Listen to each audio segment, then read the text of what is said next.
History. Drilling with casing's been around probably 100 years, you can see on this slide. They just never coined it drilling with casing.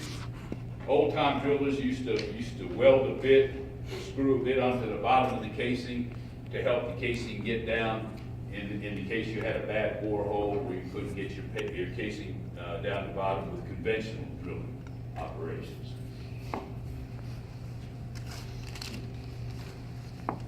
What are the value drivers for drilling with casing and drilling with liner? DWC is drilling with casing, DWL is drilling with liner.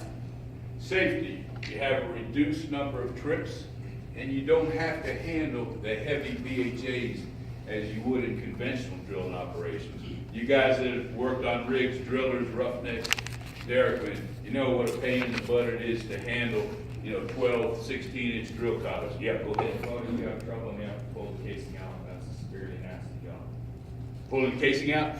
Yeah. Hopefully, we've done our homework up front. That's always a risk. Great point. Hopefully, we've done our homework up front and made sure that the bits can make it the required distance. Yeah, there's always a risk.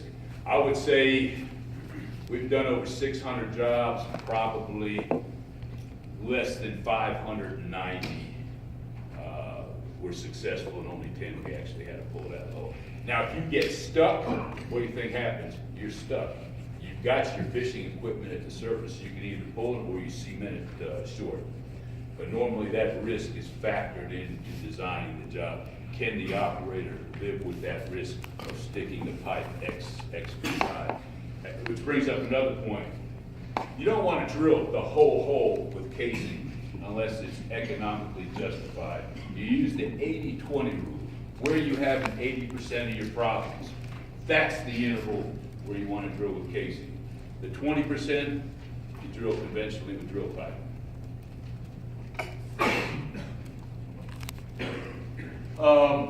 Here's a good point. Casing liner is on bottom all the time.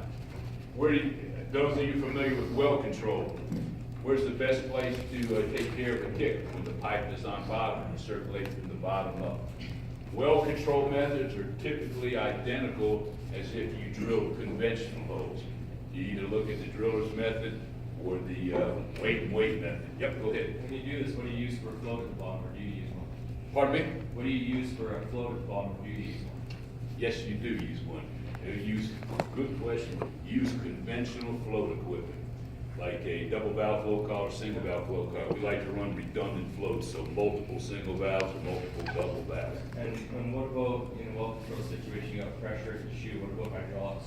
Forcing your casing on the hole. Yeah, we have never had a well control situation while we drill with casing, but basically it would be the same type method. You would determine where you are, determine real quickly if you can use a driller's method, where you start pumping right away, or you shut in the drill pipe and then build the kill weight button pit and do it that way. It just depends where you are volumetrically in the hole, where that pipe is at a certain depth.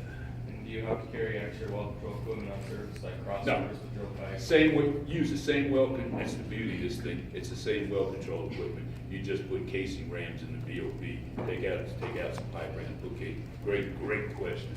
Great question. All right. Here's one. No tripping or trip margin required. Why do y'all think this is true?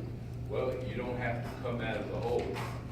Typically, you pump what's called a trip margin pill to compensate for the swabbing effect when you're pulling out of the hole. You don't have to do that with drilling with casing, because hopefully the casing isn't coming out of the hole.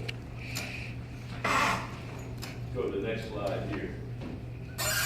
Trip margin definition. For those of you that don't know what this is, it's the increment of drilling mud density to provide overbalance to compensate the swabbing effect while pulling the pipe out of the hole. What happens when you pull pipe out of the hole? It gives you kind of a sucking force that reduces the hydrostatic in the hole versus the formation, and you could potentially swab in a kick. Where do you think most of the well control events happen? Anybody? During a trip. I heard something. Where's that? During a trip. Exactly. 70% of your well control incidents happen while you're tripping pipe. Another huge advantage of casing and liner drilling, you're not tripping pipe. Go back to this previous slide here. Cost reduction. Drilling with casing reduces construction costs, eliminate trips. A lower mud density required. I've got problems with this. One of the beauties of casing drilling is you've already got your mud built. There's really no reason to lower your mud weight. Because if you lower your mud weight, what happens on connection? You lose your equivalent circulating density, which happens when you're pumping. You got your friction losses plus the mud weight. Okay, so that's why I have a problem with, I'm going to take that out of the slide. You typically use the same mud weight. The only time you would really reduce the mud weight is if you, for instance, combine managed pressure drilling with casing. Then you could control your annular pressure coming up. You could actually give you more bottom hole pressure by controlling pumps on the annulus, which would in turn make up for the equivalent circulating density you lose. When would you use managed pressure? Yeah, good question. When you have what they call a narrow pressure frac gradient window. Say your core pressure is 9 pounds per gallon. Say your frac rating is 10 pounds per gallon. 2 pound per gallon window. If you're drilling with a 9-pound mud, you kick on the pumps, for example, circulating at 500 or 600 GPM. What happens when that ECD kicks over 10 pounds per gallon? Well, you broke the formation down. Why not drill with a lighter mud weight? Control the pressure with a choke manifolded to the annulus while you're making connections. That compensates for the pumping that you would lose when you're making connections. I don't want to turn this into a managed pressure drilling class, but to answer your question, yes, we are looking for applications where we drill casing in and drill liners in with managed pressure drilling. You're pretty much killing 2 birds with 1 stone. You solved your core pressure frac gradient narrow window problem, and you also solved the problem you're trying to solve with drilling with casing and drilling with liner in the first place. Good point. I was talking to Lee. I wanted to try to get you all a managed pressure drilling expert to talk to you on that subject. That's an entirely different subject. Good stuff. Now, most of the applications for drilling with casing are in the third category, problem resolution, hazard mitigation. An operator knows he has a depleted sand or an under-pressured permeable zone.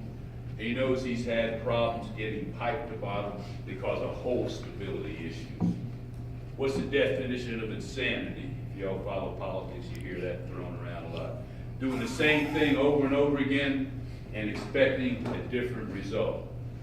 So if you know you have a problem, you know you have a depleted zone, why drill through it and expect a different result if you're doing the same thing? Drill to the top of that zone conventionally, pick up your casing drilling or liner drilling system, and maybe you don't even have to make a connection. Drill your casing or liner through that zone. You've got your problem zone behind pipe, and you're ready to cement it right away, versus having to trip out of the hole. I got some slides on that. Am I going too fast? Cool, okay.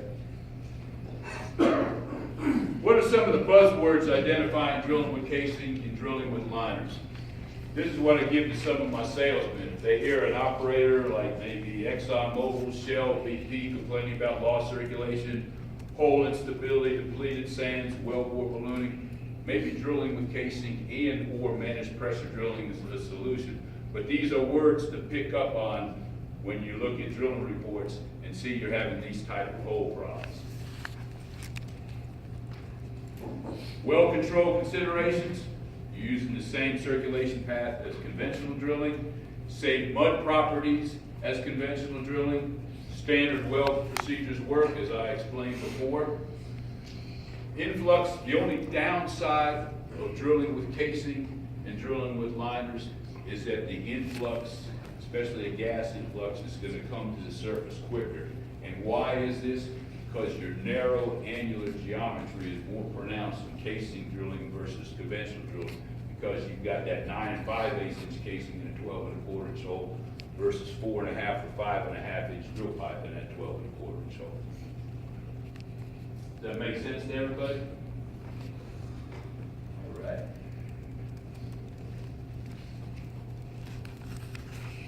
Gentleman up here, what was your name? It's Eldon. What's that? Eldon is the name. Eldon? Eldon. Eldon. Good, you asked some really good questions. What type of float equipment do we have in the casing while we're drilling it in? You can run conventional float equipment. You can run autofill float equipment. The conventional float equipment can be a poppet valve configuration. Your autofill is typically flapper. When we run, the only reason we would want to run autofill equipment is because of the surge pressures induced by running your casing and liner in the hole would exceed the fracture gradient of the exposed formation. Typically, if we use autofill equipment, it is converted to conventional fill by the time we get into the open hole. If you leave that autofill equipment too long while you're running the pipe, what's going to happen? You're going to get a lot of debris from the formation coming up through the internal part of the pipe. That could potentially plug your bit up. It could potentially plug your liner equipment up. So I try to convince the operator to minimize use of the autofill and try to use the poppet valve where no fill comes in through the pipe. It's pretty much a closed system. And you'll run the pipe a little bit slower than conventionally because you got a closed versus open system. Autofill enables you to take flow through the pipe, reduces pressure surges, reduces the ECD against the formation. Conventional fill is typical poppet valve configurations where no fill comes up through the casing, and it creates more surge, but there's less chance of plugging the internals of the casing, the float collar, liner equipment, and the bit. That all makes sense? If you have any questions, don't hesitate to ask.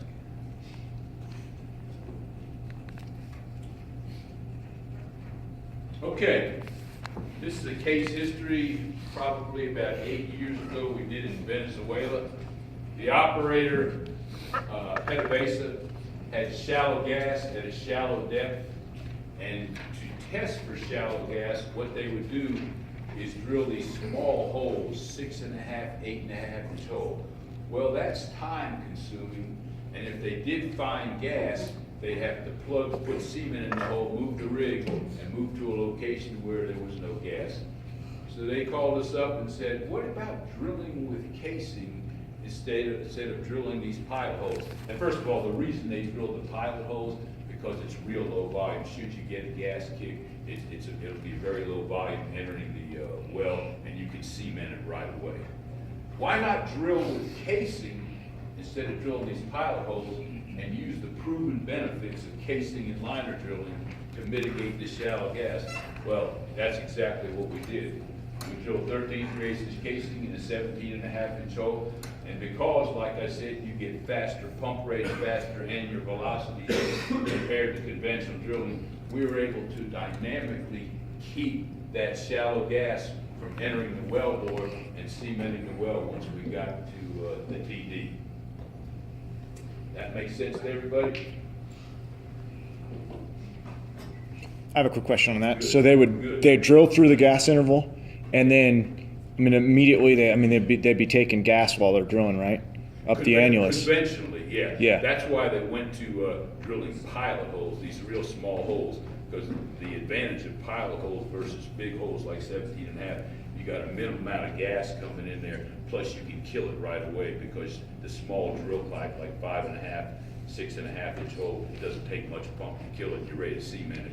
But why do the expense of that when you can actually drill the planned pipe size through there, use the benefits of casing drilling, higher pump rate, higher annual velocity per unit pump rate to dynamically kill that gas from entering the wellbore. So they could keep their ECDs high enough when drilling with casing to keep the gas back. Exactly. And then, so would they just shut in on it and immediately start cementing?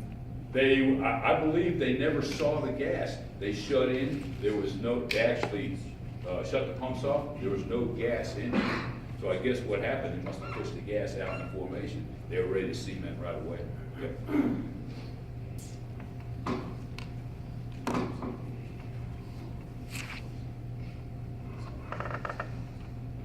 Cost reduction. Talked about eliminating trips and flat time reduction. The best applications of casing drilling is not when you design the job the day before, it's when you plan it in advance at the onset of the well planning. Incorporate it in your well, incorporate it in your well's basis of design. Give you an example here. This is the drilling curve typically recorded when there's a lost circulation zone right here. It'll show almost a even line right here. Show them delta T1 is the time curing the zone, and then they go ahead and drill this green curve right here. But what they're not showing is they had to reduce the ROP prior to entering this zone right here. So this next slide actually shows what's going on. They've slowed the ROP prior to entering the loss zone, delta T2. Then you've got this red part here, delta T1, which is the time during the loss zone. In this hypothetical example, you're looking at 7 days lost time. Let's go back to the first slide here. Why not? If you know you've got a problem zone here, drill conventionally here, pick up a casing drilling string. Instead of having to spend delta T time 1 curing the zone, just drill your casing through here so you potentially save 3 or 4 days. Does that make sense? Probably not the best graphic, but what I'm trying to say is, you know you got a problem zone, drill the easy stuff to the top of it with conventional methods, then pull out of the hole with a conventional BHA, then pick up your liner drilling or casing drilling BHA, drill through it, you're ready to cement, you got your problem isolated with steel wall cake versus what I like to call snake oil lost circulation material. What do I mean by steel wall cake? Casing. Any questions? Make sense?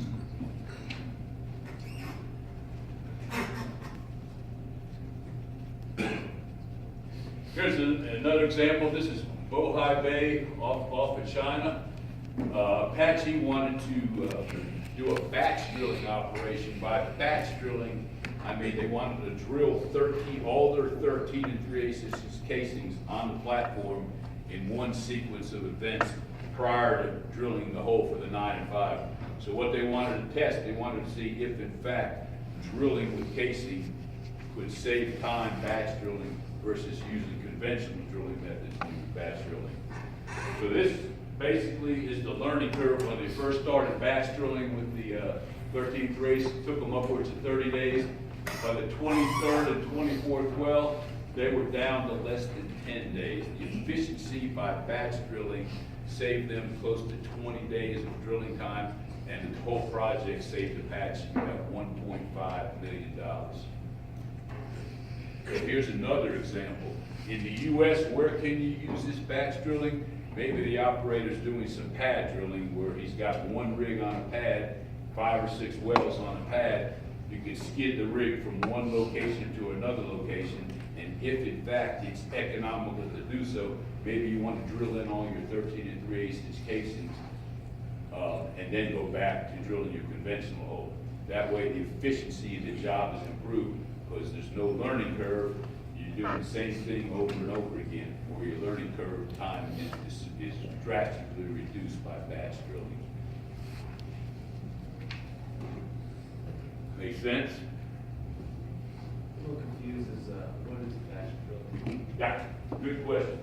Basically, batch drilling, operators will do it, they see it as a more efficient way to drill a well. So with that said, why not drill in all your conductor casings with one rig at a time, and then go back and drill your surface holes? Sometimes you can use a smaller rig to drill your conductor casing in because less hook loads required, less horsepower is required. So you gotta factor all that in. So I think when rig rates go back up, this is something operators should look at, especially maybe in the Bakken and some of these land operations. Maybe it's cheaper to use a small rig to drill in the shorter casing strings than move a larger rig in where you're doing a lot of the long trajectory wells, directional wells, where you need to go high, put a larger rig in there and do it that time. Just a more efficient way of doing it. And you don't necessarily have to drill the casing in. Maybe it's cheaper doing conventional, but you're still using a cheaper rig.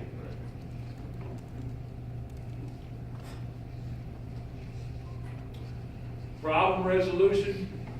Most of the applications are mitigating lost circulation, depleted sands, wellbore stability issues, shallow gas. You're trying to solve a problem that the problem couldn't be solved using conventional methods. Like I said, I'll go back to that definition of insanity. You gotta change the ways you're doing things to get a different result. Okay, this here, we had a program in 2005, 2006 in the Piceance Basin near Rifle, Colorado, Glenwood Spring. Anybody here familiar with the Piceance Basin? Anybody here from Colorado? It's probably 60, 70 miles northeast of Grand Junction. Operator, Sand Ridge right now, but it was Riata Energy at the time. They were having problems getting their 9 and 5/8 inch, 36 and 40 pound casing to bottom. They were trying to send it at 3,300 feet. Didn't have much problem drilling the hole conventionally. They took some losses at about 1,700 feet.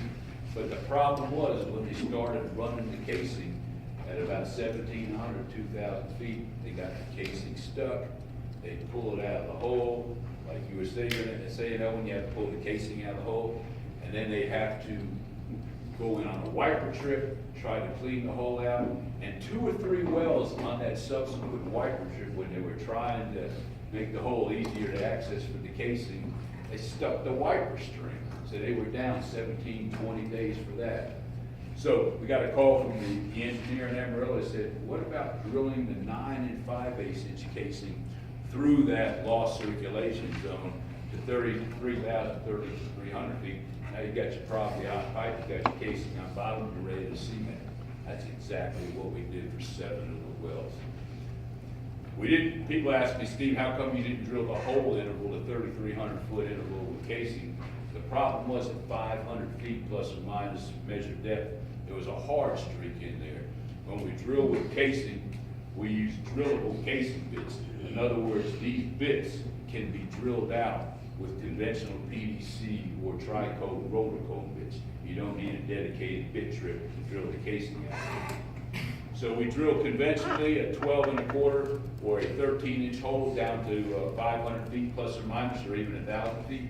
Come out of the hole, pick up a 9 5/8 inch casing string with a 12 1/4 bit on the bottom. We drill the remaining 1,800 foot with casing. Got the casing on the bottom, down to about 3,000, 3,300 feet. We were ready to cement. Nothing had to come out of the hole. Didn't have to take a chance on sticking the casing like we did in conventional drilling operations. You were ready to cement. On the last 4 wells, we actually incorporated stage tools, stage cementing tools, to help them further optimize their cement methods. The problem was they couldn't get cement to surface because they had that lost circulation zone at 1,700 feet. And the Bureau of Land Management required cement to surface. So what was happening, they were losing 5 or 6 days for remedial cementing to top set that cement job.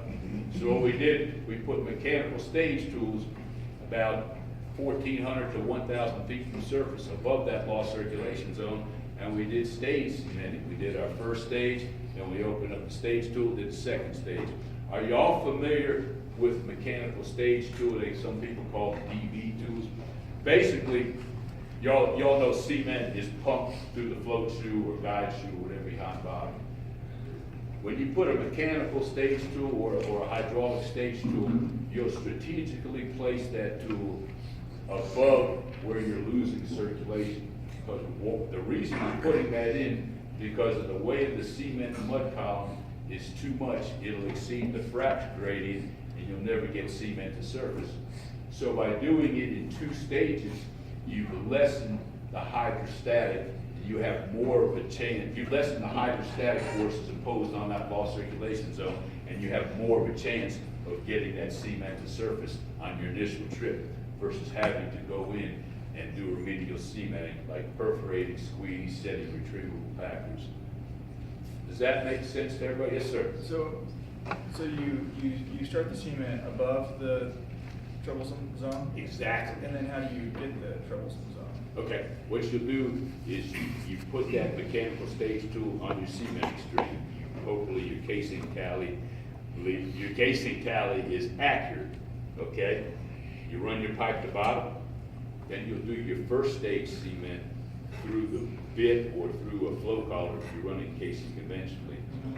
After you bump the plug on your first stage, now you're ready to drop a sequence of plugs onto your mechanical stage tool, which is located X number of feet above your chute. You follow me there? And that's strategically placed. That stage tool is placed above your problem zone. And now, once that tool is open, you're ready to cement through that tool, and hopefully your cement goes to surface where you want it to. Does that make sense? No, not completely. Okay. What don't you understand? No, that's good. Good stuff. Good stuff. I'm just saying, well, if it's, once we got it cemented up here, and then we're gonna pump more, it's got nowhere to go. Ah, yeah. Well, great question. You've retarded the cement, so it will give you enough time to open that DV tool, so you won't have that problem you're talking about. It'll still be in a fluid state. Okay. You follow me? Yeah. Yeah. Typically, the way the jobs run over here, we do our first stage cement, then we bump, we circulate, we get our cement to where we want to. Then we open up that mechanical stage tool. We circulate 2 or 3 hours to gel to reduce the gel strength, the mud above the stage tool. Then we pump our second stage cement. So that solves the problem you're talking about. Yep. You have a legal requirement probably to bring cement to surface after your first stage anyways, wouldn't you? Yeah, this was the BLM driving this, and what drove us to use the mechanicals. First of all, I'll get to that. First of all, this had never been done with drilling with casing to incorporate a stage tool. So naturally, we jumped on. We got a patent for that, drilling with stage tool using drilling with casing using stage cementing methods. But that's exactly why we did it, to save 3 or 4 days of remedial cementing. Perforating, squeezing that. Well, and then with you're gonna cement off your lost circulation zone, you have to prove that you've cemented it. So you'll have to circulate through your stages anyway to bring cement to surface to prove that. That's right. And all the BLM was looking for was cement to surface. There, yeah. And they were actually out on the jobs we cemented through the stage tools. Yep. 2 questions, kind of relevant to this, but I was wondering how the ROP is varies from conventional, conventional, because this seems like a lot bigger, a lot more torque, a lot slower. Great. So it's going to be a lot of guessing to see what the right sequence of events would be. Yeah. I love it. Yes. Typically, I'll be upfront and honest with you. Drilling with casing, we see slower ROPs, especially when we're trying to solve a problem. In this case, the ROPs were equivalent or a little better. But most of the time, it could go as much as 50 or 60% lower. And the reason we see slower ROPs in most of the applications is because you simply don't have the hydraulics through the casing bit as you would in conventional operations. Okay, picture this. Remember I talked about you got a larger angular geometry with casing drilling wells versus with conventional wells versus conventional casing drilling.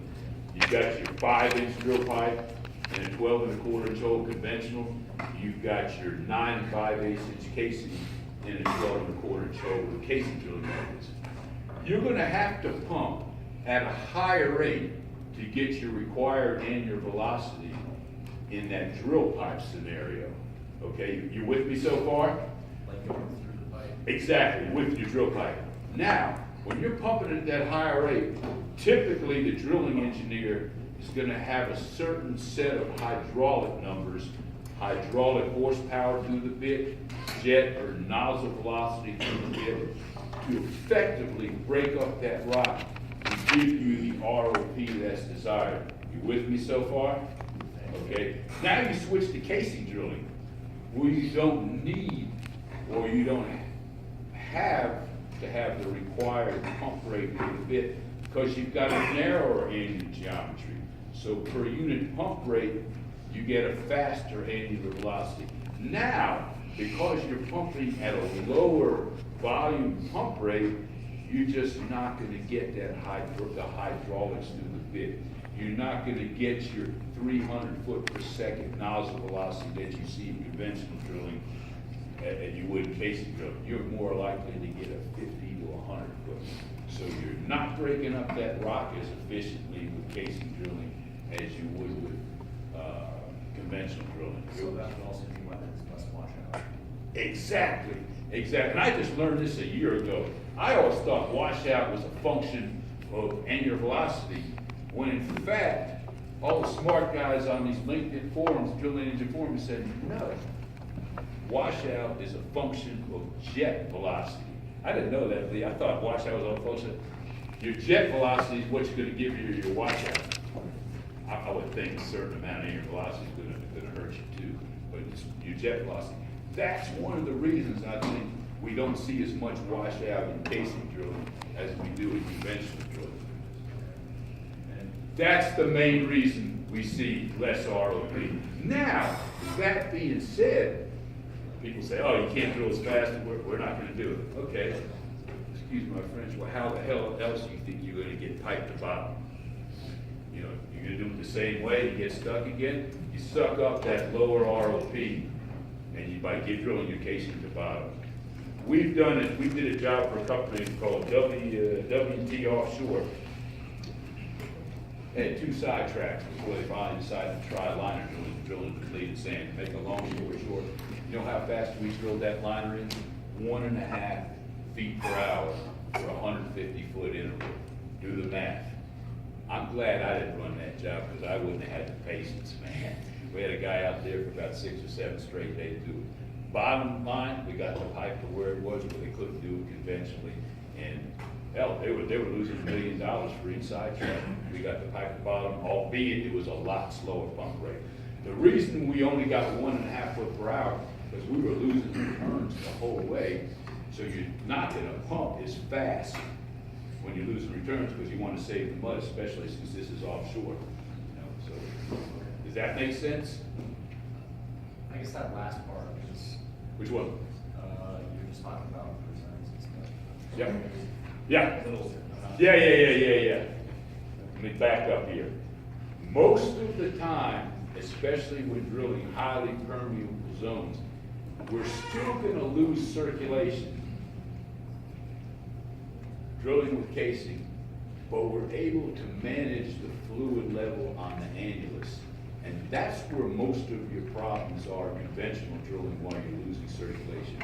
Why do you think that is? If you can't maintain a fluid level, a hydrostatic level in your annulus, all that formation is going to come in on you.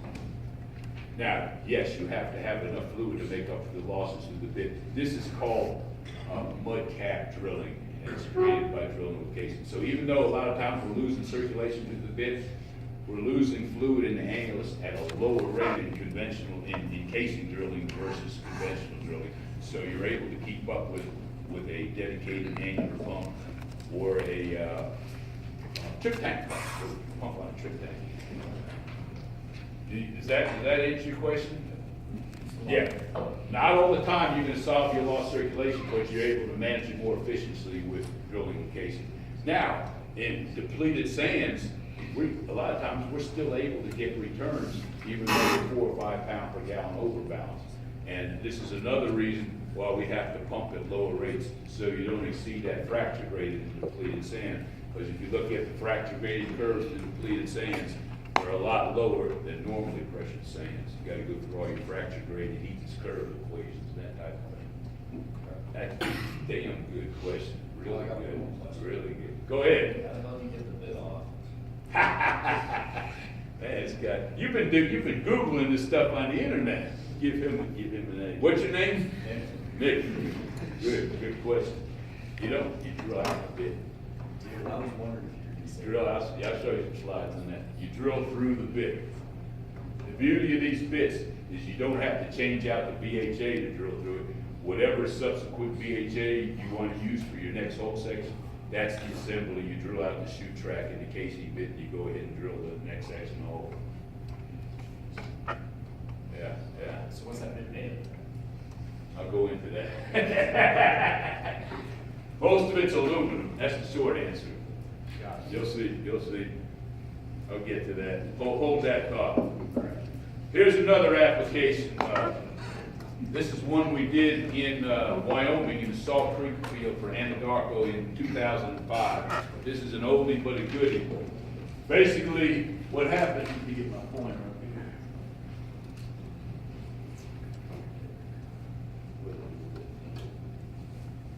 here. Oh, there it is.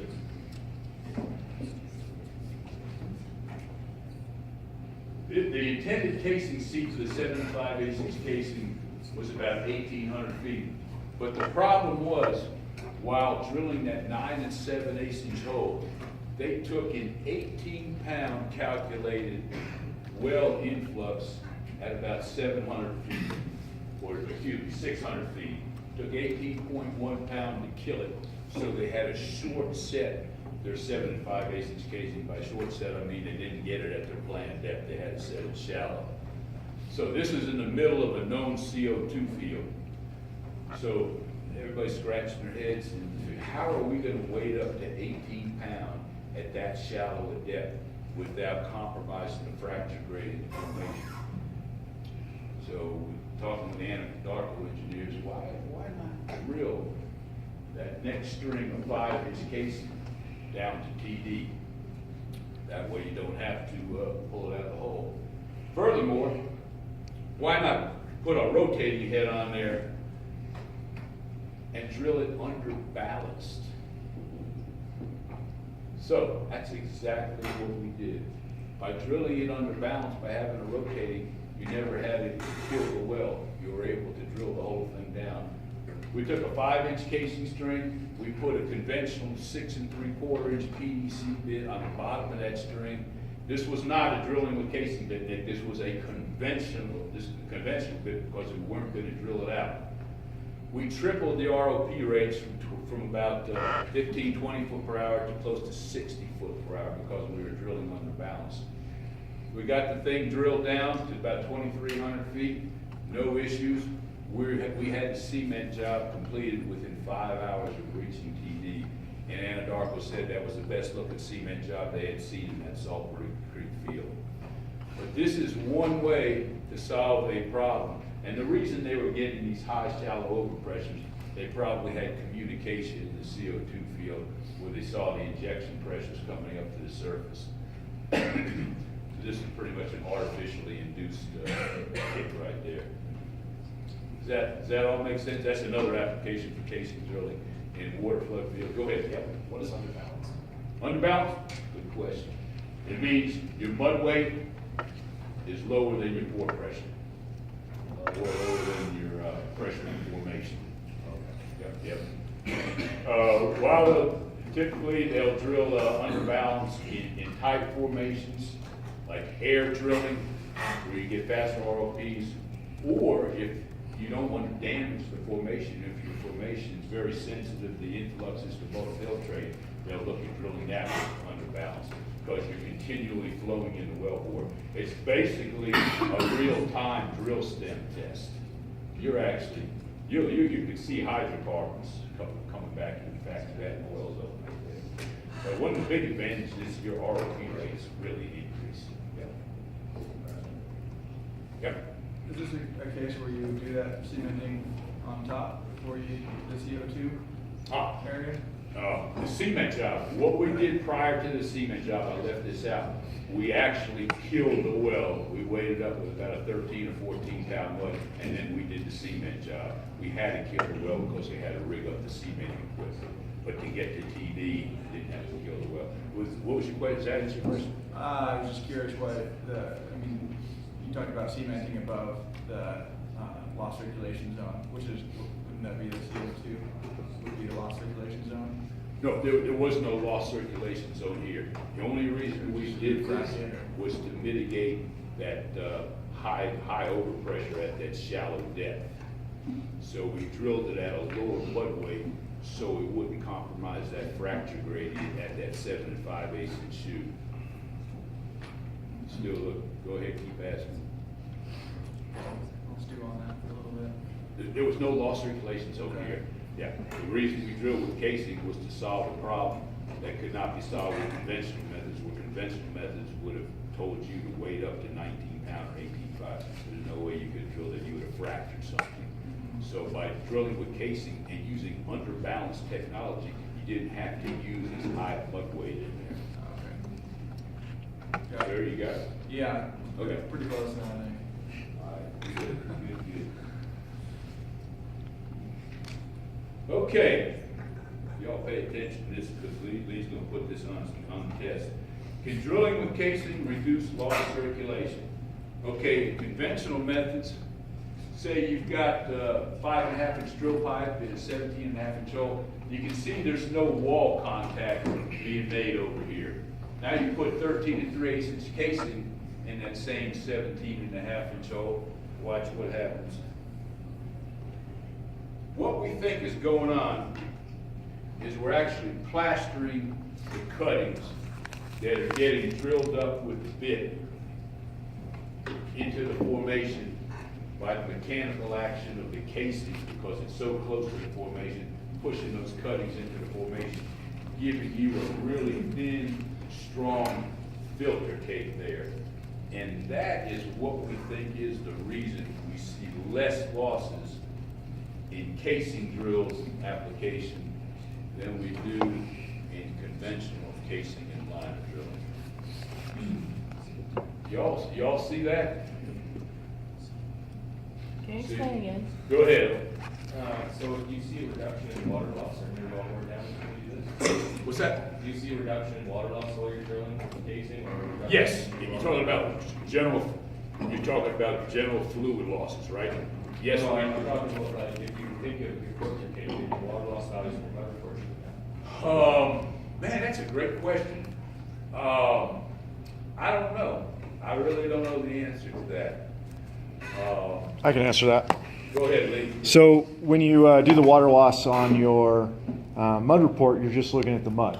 So this, he's saying the casing itself is smashing into the wall and smashing the cuttings and the bentonite that's in your mud and whatever lost circulation material you have. It'd be smashing it right into the formation. So typically when you pump LCM, right, you're hoping that your pressure actually just pushes it into the wellbore. Here, the casing's actually helping you push it in the wellbore. So it wouldn't affect your water loss on your mud report because you're just looking at the mud because the mud itself is not changing. But downhole, you're getting extra benefit. It's like having somebody to actually spackle it into the side of the hole. See like the loss in say makeup water if you're drilling with water bases. Yeah, you would see a difference in your makeup water, but you wouldn't see it on your mud report. I got what you say. Yeah, that's right. It's not going to change the mud properties. What it lets you do is almost gives you, if you will, a perfect particle size distribution up against the wall versus conventional drilling, and that's the mechanism. Now going further, that's only seen in sand shale sequences. What happens when you have 10 Darcy permeability? You're still going to lose. There's nothing. You're not going to get any plastering effect there because the bugs, the fractures are simply too big to put a designed lost circulation material or a plasticizing casing inside those fractures to seal it off. So there, this addresses Nick's question right here. There, we're able to manage the backside a lot easier with casing and liner drilling versus conventional drilling is where you see high bugs, high permeability formations like dolomites, reef type formations, limestones. You're still going to lose 100% returns to the bit. There's nothing you can do about that. But you're able to fill the backside with a manageable pump rate. Whereas in conventional drilling, you're sticking the pipe, your fluid level's going down so fast on the backside, it's physically impossible to put a pump up there that can keep up with the losses down the backside. Yep. This might be away from the subject matter you're discussing, but I was just wondering, how do you account for drill collars and you put weight on bit when you like drilling with casing? You want to keep your casing, that's correct. You want to keep your casing is going to be in compression. That is your drill collars. That is your stabilizers. You follow me? Going further, we do a lot of torque and drag modeling to determine if you're going to be helically buckled or sinusoidal buckled. The last sinusoidal buckling is okay. The pipe goes back to its original form. What you don't want to do is stack so much weight on bit on that casing bit on the casing, which is in compressing, that it exceeds the forces the casing is good for and goes into a helical buckling state. Does that answer your question? So that's where your source of weight on bit is. That's a good point. Good question. When we go into liner drilling, if we have a short liner, it is possible to put some of that drill pipe in compression. But very rarely have we seen that. These bits we're talking about are PDC bits, drillable casing bits, so typically they require less weight on bit than you would in a rototope, a tricoat rototope type application. That's good, real good. Okay, drilling with casing cuttings, they're usually a lot finer and a lot less coming to surface because I explained the plastering effect. You're getting pushed into the formation, plasticizing the formation, or you're not getting returns so nothing's coming up to the surface.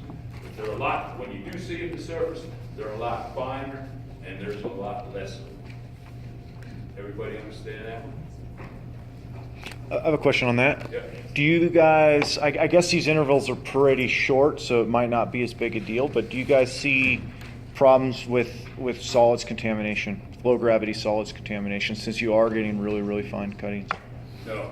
Good. Because just exactly what you said, these are very limited intervals. Sometimes we ain't getting nothing back to surface. Okay. Yeah. But nothing, no problems with related to the vines. Yep. I can tell you we're mud engineers. You want to blame me for something? You're welcome. No, I'm not that bad yet. You're getting there. All right. Plastering effect. Okay. The drilling with casing, like I talked about, you get a narrower hole geometry. What we like to shoot for is 0.8 or greater. That means your casing OD to hole size ratio. So for example, if you have a 7-inch casing in an 8.5-inch hole, right here, you got a 0.82. These are the best geometries to give you the plastering or smearing effect that we've seen. And most of this is anecdotal type data. There really hasn't been, although some of the colleges are working on it, define the extent or how to quantify the smearing effect as of yet. I think University of Tulsa's working on it. I think University of Lafayette's working on it. But there has not been any, I can't tell you how much smearing effect or how much less losses I'm going to get from this well to this well, but I can tell you this, you're probably going to get less losses. Any questions on that? Yep. Could you define plastering effect? Define plastering effect? Yeah, that's basically where you have the casing, OD of the casing, rubbing against the borehole. And remember, you've got cuttings getting circulated from the bit. Those cuttings are being matched into the wall by the casing. And because you have such a narrow casing to annulus diameter or distance, that's where you get the plastering. 5-inch in a 12.25-inch hole, you're not going to get any plastering. 9 5/8 inch, yeah, go ahead. So would it contribute to the wall cake then? Yeah, it'll help you. It'll thicken. It won't thicken. It'll make the wall cake stronger. Yeah. And again, like I said, we can't quantify how much stronger. But the smart guys are working on that in their respective college labs. Yep. Does a different type of bit affect the plastering? The PDC bits, not really. We've seen it in both roller cone and PDC type bits, but probably 90% of the casing drilling applications, we're gonna put a fixed cutter bit on the bottom. The reason we don't wanna use the reason you don't wanna use a roller cone bit on the bottom of the casing, because what's gonna happen with a roller cone bit? You could drop a coat off there to get too aggressive with it. If you use one fixed cutter bit, the worst thing that's gonna happen is the PDC cutters get worn out. But to answer your question, we think the PDC bits give you the smaller buttons, actually line the cutters up, and they may help you in getting a good particle size distribution with the casing. But again, they haven't really quantified that to the extent that you could actually say, hey, with an 8 3/4, 13 mil 5-blade bit, I'm gonna get this much plastering effect versus a 7-blade 16 mil PDC bit. Do you guys put roller cones on the casing? No. Like I said, we try to, this is all fixed cutter. Basically, think of these casing bits as PDC bits that are drillable with Yep, go ahead. Have you ever had an instance where you drill through one of these bits and pull the cutter off and then had something like a ring out or a core out where that cutter got stuck and destroyed your No. next piece of the No, we haven't had that problem. We did in one instance had a problem, and they blamed us on the bit, but it wasn't the bit's fault. Had a problem with a float collar. We drilled out a float collar, and I think this happened on the Theon's Basin. And one of the springs or something tracked it down hole, and it got circulated up. But that's the only instance where something has actually fallen in while drilling out the casing bit. It wasn't even in fact due to the bit, it was due to the float collar bowl. Did that answer your question? Yep. Let's go through these slides right here. Casing drilling technology offers several distinct benefits that help mitigate wellbore stability problems. Benefits are the reason casing drilling is frequently selected as the superior method for drilling challenging wells that are conventional drilling methods could not easily handle. In other words, you have a problem, do something different. Casing drilling is one of those technologies where you're doing something different. Less drilling time. The more the drilling time, the greater the opportunity for wellbore instability. Some of these formations are time sensitive. Problems develop over time, so you can minimize the time of formation, especially clay, water sensitive shales that are exposed. Drilling with casing is one of those times to implement technology because you're drilling the casing in versus the pipe being drilled, pulling out a hole, running the casing. Less time, formation is exposed. Here we go, just to repeat what I said, casing drilling reduces the amount of time the well is being drilled by eliminating tripping, casing running, and mitigating non-productive time due to drilling problems. It's effective, like I said, when drilling reactive shales, local formation, and time-sensitive formations. Here's an example in a field in the Middle East in Oman. They had a FIQA or FICA sand. They reduced the trips and NPD associated with wellbore stability by casing drilling. They reduced the time by 40 to 45% in comparison with the field average of conventional drilling. So again, if you know you have a problem, lost circulation or hole stability, think of something different to reduce the time that formation is exposed in casing and liner drilling is one of those methods. What's the smallest hole you can drill with casing? The smallest one we drilled is, Shell actually drilled, we didn't do this, Shell did it themselves. They put a 4.5-inch bit on the bottom of 3.5-inch tubing in South Texas and drilled it in. So that's the smallest I've heard for it. You've got to look, I mean, once you start getting smaller than that, you probably got to look at putting a motor on there just because you're buckling effect, stacking a bunch of weight down, going to heel of the buckling. But they actually put a conventional bit on the bottom of the 3.5-inch tube and drilled can't remember the distance, but it was a pretty good number of feet to mitigate lost circulation and pressure transition zones. Is there any CTV drilling with? Coil tubing hasn't been done with casing drilling. Problem there is you still need a rig to handle the casing. Coil tubing's not going to be able to pick up the casing.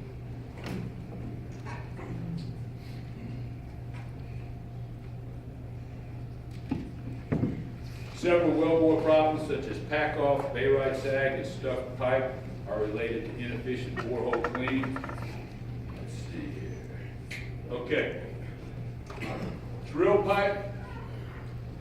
Here's a good picture of it. This is your drill pipe OD. This is your borehole ID. Look how much room here. You're not getting any plastering. Now when you fill up this borehole with casing, you can see the proximity of the OD of the casing to the internal bore. It's a lot closer. You can see where you get your plastering effect. Casing drilling produces a higher annual velocity, which facilitates cutting transport. Hydraulics. The large diameter of the casing allows for a smaller angular path for the fluid to travel up the annulus, which causes a higher equivalent circulating density at an equivalent flow rate. Just what I said, per unit pump rate, you get a faster flow rate with casing in line. Large diameter casing can possibly have a disturbance effect to help prevent formation of cuttings bed, because cuttings bed, I think there's a certain type of bent pipe that they use to mitigate cutting bed directional holes. They think casing drilling at these high angle holes can possibly mitigate the formation of cutting beds, which leads to stuck pipe, leads to a lot of backring. If you have to backring a lot, that adds problems to itself. So the casing drilling eliminates that. This is important for drilling in critical angles of 35 degrees and 65 degrees. Here, that's what I was telling you. In the worst case, where the losses cannot be cured, i.e. big fractures or bugular formations, drilling can be continued with minimized losses until the casing reaches the total depth. Really, this should say drilling can be continued with total losses until casing reaches total depth by management of the fluid level on the annulus side. So you're still going to lose casing through the bit, but you'll lose fluid at a slower rate down the backside due to a funnel effect or the narrow casing geometry over there. Okay. Certain factors that make it possible to continue drilling with casing: lower flow rate required, better wellbore cleaning, ability to pump from the backside. Go back over here. Anybody have any questions on any of that? Okay. Casing drilling formation, damage, mitigation. The reservoir engineers and completion engineers should like casing drilling because there's less filtrate invasion into the formation or your producing zone than you would see in conventional drilling. Also, it's less time the producing zone is exposed to casing, to drilling fluid versus conventional drilling. Because you're drilling the casing and eliminating that trip. Casing drilling creates a thin, less permeable, less porous mud cake, which prevents fluid loss to the formation and therefore mitigates drilling-induced formation damage. Digest that for a second. You all understand that? Because you're getting a plastering effect, you're getting immediate, and this is mainly for shale, sand sequences, you're getting immediately plugging of the formation, and this prevents the filtrate from going in too far and further damaging the formation. So I don't know if you all heard this term skin factor. You'll typically get a lower skin factor, which means less damage. The higher the skin factor, the more damage requiring more remedial acid, that type of thing.